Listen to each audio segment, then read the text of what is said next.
Good morning. Thank you for coming out on this glorious spring morning. Well, today we have a very special day that surfaced quite recently in the sense that the founder of this temple from Japan died about a day ago. Picture here is Joshin Keira-roshi of Shurinji Temple in Sendai, Japan. So this is our abbot's teacher, Hojo-san. So it's quite significant. So Hojo-san departed this morning for Japan. So in the coming weeks, there will be some talks and formal ceremonies and such embracing this. So today we're having an impromptu memorial service, which will come a little bit later, and a bit of a talk. And June was here when Keira-roshi came to found this temple 20 plus years ago. I came just a little bit later. So she's an elder here, a wise elder, and she's going to share her experience with us of that, please. Thank you. A little preamble. I don't know what time the email came last night from About 9:30. 9:30. I probably didn't see it till sometime later, and then I just want to add this little part because it's so amazingly kind of intertwined. So then I got a text much later from I don't know how all the time went, from a longtime dear friend, and this friend, who's named Mary Lou Cavendish, at the point when we were going to expand this room and do all this construction and rearrange the finances, we needed to sell the mortgage.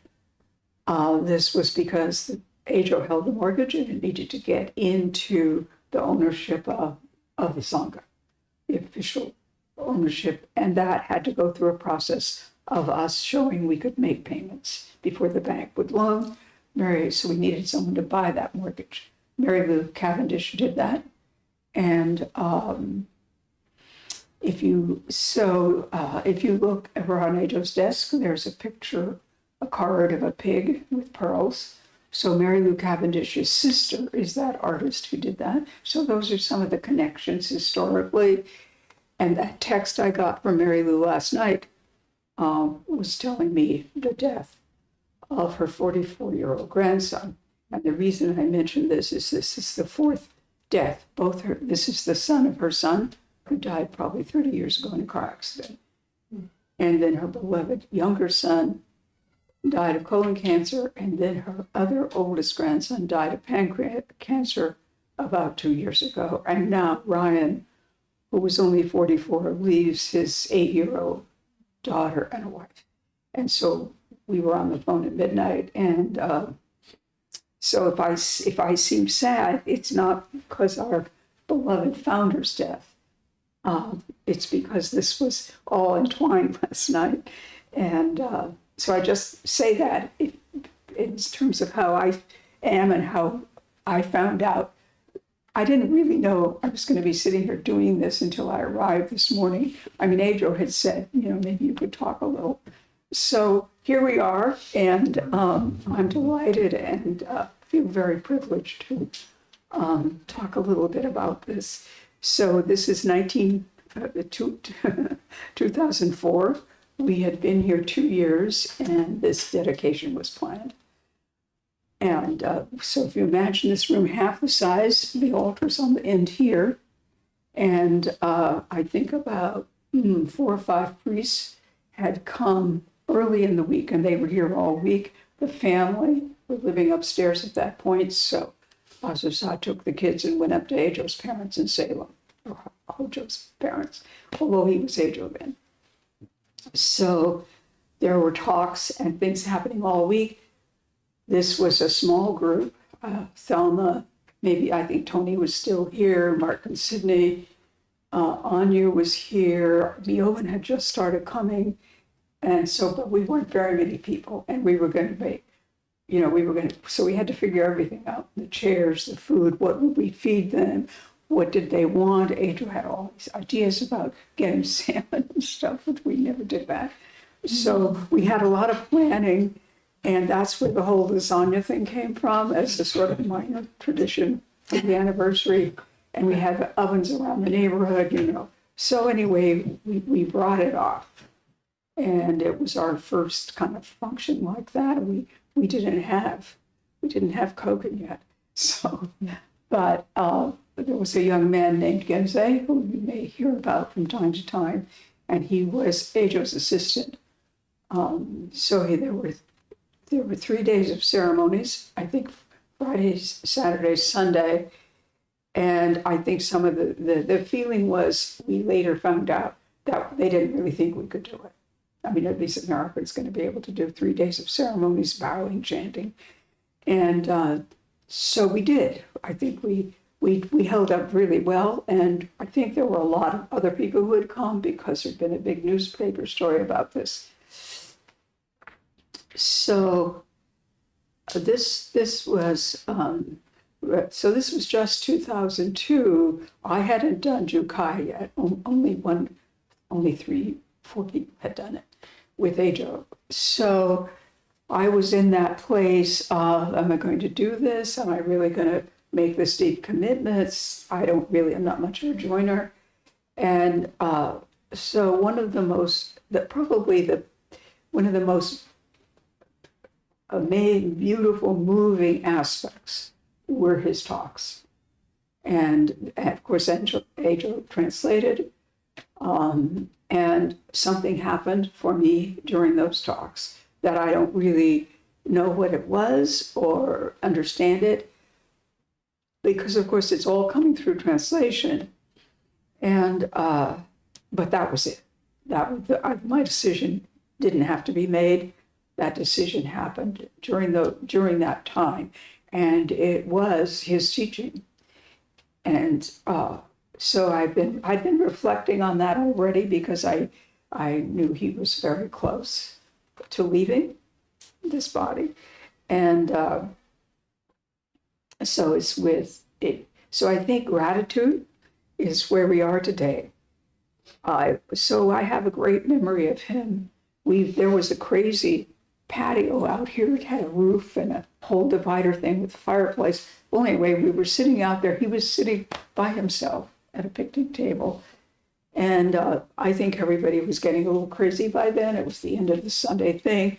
You know, by this time, probably the beer had come out. And Yushin was here. There were a lot of people that aren't here now. And so I looked at him, and I wondered what he was thinking. And I wondered what it could possibly feel like and mean to have spent your life, your devotional life, in a small temple in Sendai. And then this crazy Irishman shows up one day in the United States and wants to be your student, and does do that, and eventually is ordained and comes back. And now he's seeing this fruit of his long life. He was 80 years old then. And we didn't think he would perhaps be able to come back again. And I wondered how this must feel for him.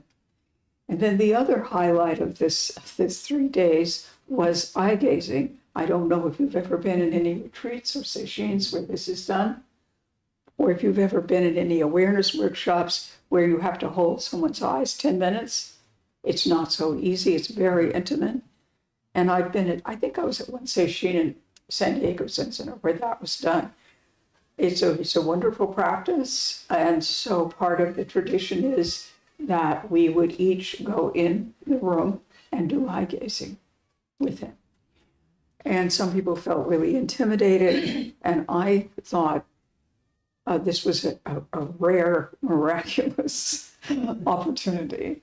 And so we had the office, which is still the office, but it used to be Ejo's office. Anyway, so that he was there. The room was barely lit. We were given a phrase, which of course I don't remember. So we went in, said the phrase, and then we did eye gazing until he terminated. I don't remember, probably a bell. And then there was another phrase as we left. And so I always felt I had been gifted and that we were all gifted. And we were gifted by his presence here. And given his age, what amazing, great good fortune that he was present, that he was here for some days, and that he got to actually see it, and we got to have him and to have his benediction, his dedication, his prayers, his presence, his energy here. And so I have, limitless gratitude that I happened to be here then. Actually, we had all these seats out here, so many people came. And my granddaughter and daughter were in the front row, and could see through the windows because we didn't have room for all these people inside. So it was, and we were very pleased with ourselves, the group, the Sangha, because we'd done it and it went well, and it just seemed as though it was, a river of benediction. So thank you for listening. I think that was the main things I wanted to mention. And I don't know, as most of you probably know, he'd been ill a long time. And pretty much, I once asked Ejo what it was like. So I don't know that he recognized him anymore. And of course, it was just, there was no sense of sorrow, sadness, but joy in the life this man had been able to live, and that we receive the fruit of this man's life. And we are the fruit. We are one of the fruits of this man's devotion and dedication. And I just think it's beautiful, and it's our great good fortune. So thank you all.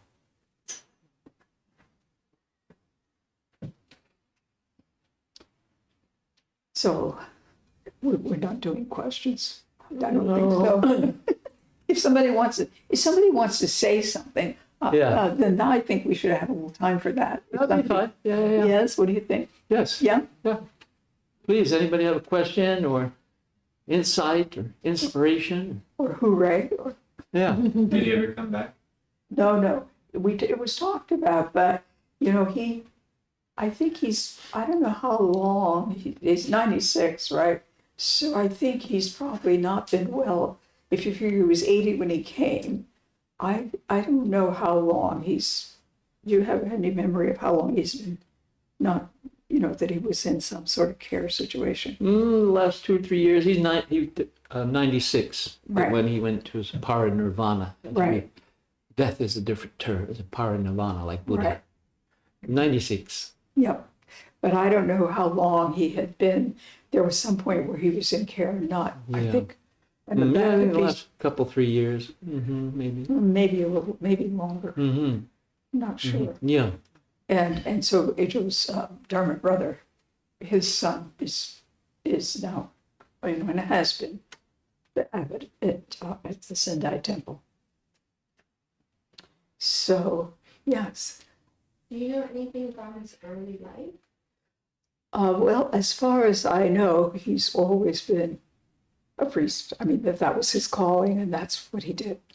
So I don't know what his temple was before, or if he trained at Sendai. I don't know anything about that. Do you? No. A lot of this will be discussed when Hojo-san comes back. We'll go into the depths of it. What is interesting, many things are interesting, but Ejo was there he went there as a teenager, and made this connection, met his actual wife there, Japanese woman, Azu-san, and the connection with the teacher was so amazing that he trusted Ejo and gave him a considerable amount of money to say, go to America and start a Zen temple. Right. Yes, Ejo's wife, Azu-san, is from Sendai, which is how, and Ejo, as Hojo-san, as I recall, had visited other temples and was looking for a situation in which there was a focus on sitting and that he had, so he checked. So, of course, his wife's family was there. So, of course, they were there. They had one child by then. I don't know how old, maybe 20, 21 by that time. So, and then when he ordained, Azusa was pregnant with their second daughter, Kaide. And anyway, so that's the other, that's a whole other story of how Ejo stumbled into Buddhism. And that's a different story about the pilgrimage and all that stuff. So, well, thank you so much. We're lucky Yes. to have you here today. So we're going to do a little ceremony. Everybody will offer incense, do some chanting.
And rise for your memorial service.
Seated.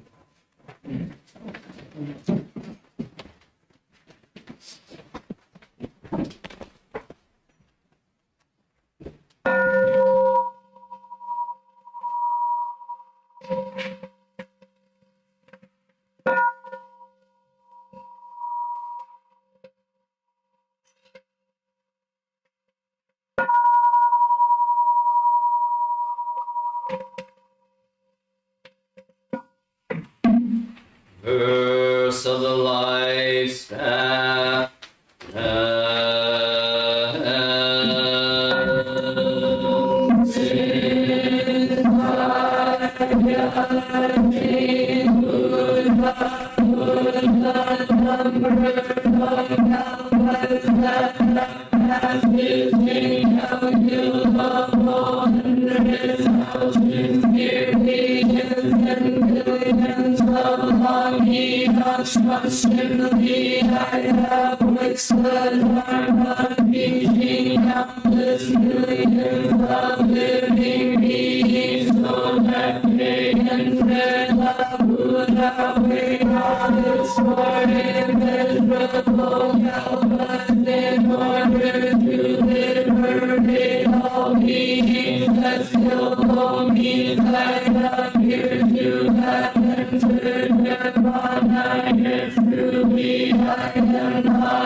Destroy death, all you witness rabbits like so that fear and distress pervade everywhere. The beings live their provinces caused by their unwholesome karma to pass down so down, but fear not the name of the three treasures of those who practice virtuous deeds are gentle, upright, and sincere. These all see that I exist, abiding here, proclaiming dharma.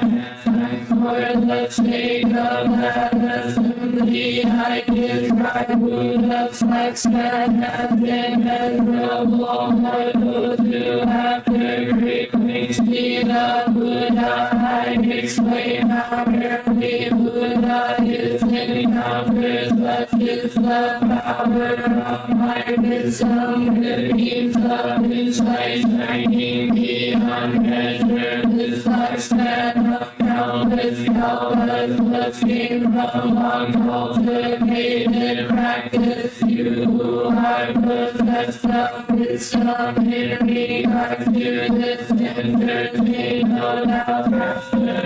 Forever ended, for Buddha's words are true, not false, like the good physician who is skillful means in order to cure his delirious children. Although truly trustworthy is said, yet cannot be charged with falsehood. I do experiment of the world's figure of all suffering and afflicted for the sake of confused worldly people. Although truly living, I am not extinct due to always seeking me. Never become selfish and arrogant, dissolute that on my desires they would fall into evil destinies. I always know this living being practice so they and wish you not in accord with what their salvation requires. I invoice to the various teachings I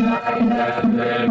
This my thought, how can I cause the living being to enter into the answer that's made and promptly embody Buddha? Krigametnid Hadarani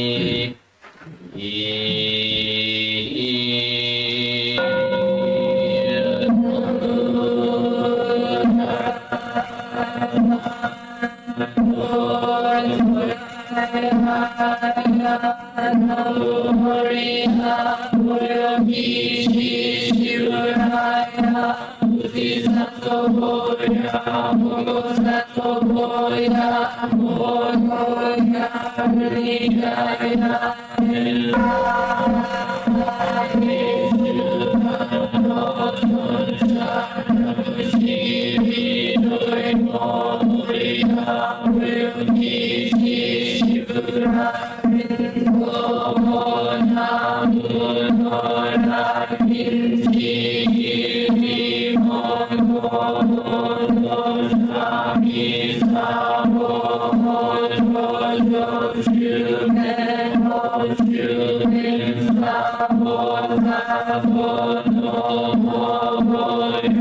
Amen.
Having offered tea, cake, sweet water, flowers, light, and incense, and having recited the verse of the lifespan chapter of the inconceivable Dharma Lotus Sutra, the great compassionate heart Rani, and the Enmei Kanongyo, we offer the merit to.